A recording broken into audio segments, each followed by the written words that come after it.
کوئی اچنبے کی بات نہیں ہے کہ کسی ملک سے سخت بات کہی ہو، کیونکہ ہم بھی کہتے ہیں اور وہ بھی کہتے ہیں. تو لیکن یہ پبلک ڈسکورس میں نہیں آتی، کبھی بھی نہیں آتی.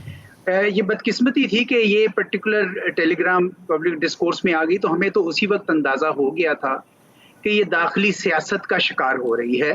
اور ادروائز اس کے اوپر جس طرح سفیر نے بھی ٹیلی گرام میں لکھا تھا کہ اگر تو یہ ان صاحب کے اپنے ذاتی خیالات ہیں تو کوئی مسئلہ نہیں ہونا چاہیے، یہ ان کے اپنے ہوں، لیکن اگر یہ حکومت امریکہ کا سرکاری موقف ہے تو آپ کائنڈلی امریکہ کے سفیر کو یا ناظم الامور کو بلائیے، ان سے پوچھیے یہ سوال، اور پھر ہم اس کے مطابق ڈیمارچ کریں. لیکن چونکہ پبلک پریشر بڑھتا گیا تو نیشنل سیکورٹی کمیٹی نے کہا کہ آپ ڈیمارچ تو بہرحال کریں، یہ انٹرفیئرنس کے زمرے میں آتا ہے، تو اب ڈیمارچ کر دیا گیا اور وہ ایکنالج کر دیا گیا. لیکن بیونڈ دیٹ ایک چیز بتائیے اعزاز صاحب، یہ 7 مارچ کی میٹنگ تھی، 8 مارچ کو یہاں پہ وہ مراسلہ آ گیا ہوگا. 8 مارچ سے لے کر 27 مارچ کے عمران خان میں جلسے کے لہرانے تک، اس دوران میں نیشنل سیکورٹی کمیٹی بھی نہیں ہوئی. اس دوران امریکی سفیر یا امریکی جو بھی یہاں پہ کونسولیٹ ہوں گے ان کو بلا کے ڈیمارچ بھی نہیں کیا گیا، اور نہ ہی اس دوران میں کوئی کیبنٹ میٹنگ یا اسپیشل کیبنٹ میٹنگ ہوئی جس کے اندر ڈسکشن ہوئی. 27 مارچ کے جلسے کے بعد یہ کام کیوں ہوا؟ اس سے پہلے کیوں نہیں ہوا؟ 20 روز اس سے پہلے اس کے اوپر ہم نے چپ کیوں سادے رکھی؟ دیکھیں، کوئی اتنی بڑی بات تو تھی نہیں کہ جس کے اوپر آپ ایک دم سے، میں نے جس طرح آپ سے عرض کی کہ میں نے 20 ٹیلی گرام بڑے حساس موضوعات پر بھیجی ہیں بطور سفیر، اور ہزاروں ریسیو کی ہیں بطور سیکرٹری خارجہ. تو ایسی بات نہیں ہے کہ جی ہر ایک کے اوپر ہم نے جناب کوئی بہت زیادہ ایکشن لے لینا ہے.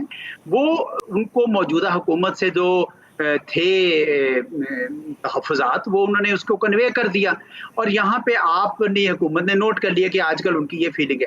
لیکن جب اس کو داخلی سیاست میں شامل کر دیا جائے اور اس کے اوپر کوئی سیاست کی جائے تو وہ تو ظاہری بات ہے کہ وہ یعنی وہی جواب دیں گے جنہوں نے یہ کیا.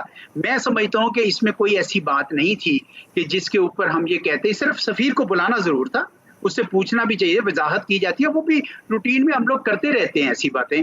لیکن اور اگر یہ اعزاز صاحب، اگر یہ سائفر گم ہو جائے، اگر یہ آپ نے کہا کہ ریسٹرکٹڈ لسٹ ہو، آرمی چیف کو گیا ہے، D G I S I کو گیا، پرائم منسٹر اور فارن منسٹر کو گیا، ایزیوم کر رہا ہوں میں 4 لوگوں کے پاس ہے، ویسے چیف آف جنرل سٹاف کو بھی شاید جاتی ہے کاپی ایک، اگر یہ 4 یا 5 لوگوں میں سے کوئی ایک آرمی چیف گما دیتا ہے، یا D G I S I یا پرائم منسٹر پاکستان نے تو کہا کہ میرا کاپی گم گئی ہے، تو اس کی پھر سزا کیا ہے؟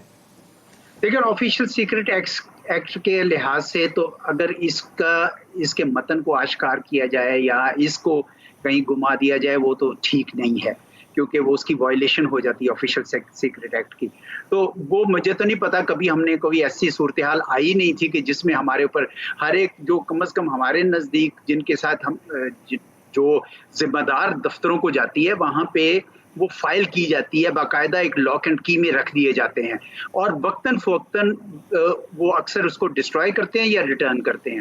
تو یہ اب میرحال قانونی مشیر ہی بتا سکیں گے کہ جب وائلیشن آفیشیل سیکرٹ ایکٹ کی ہو تو اس کے تحت آگے کیسے پروسیس ہوگا. اور اعزاز صاحب، یہ ڈی سائفر کاپی ہوتی ہے جو ان لوگوں کو سرکولیٹ کی جاتی ہے، کیونکہ وہ تو کوڈڈ لینگویج میں آپ کے پاس جو کچھ آیا ہوتا ہے اس کو پہلے ڈی سائفر کرتے ہیں سادہ انگریزی میں، پھر بھیجی جاتی ہے؟